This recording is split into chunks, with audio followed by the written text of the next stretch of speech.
How to clear your cache in Opera ZX browser. Hello everyone, welcome back to our YouTube video.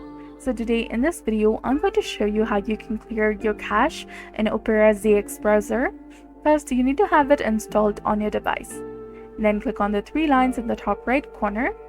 Then scroll down to Privacy and Security. And then find Browsing Data. Click on Clear Browsing Data. A small window will appear. Keep the settings at Basic.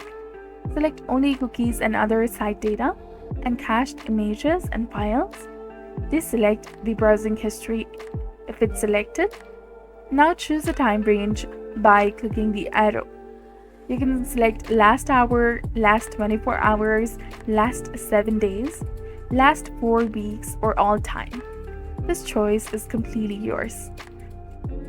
So finally click on Clear Data, and that's it. You'll have your cache cleared. So that's it for this video. I hope you found it helpful. If you did, please like, share, and subscribe. Thanks for watching. See you in the next one.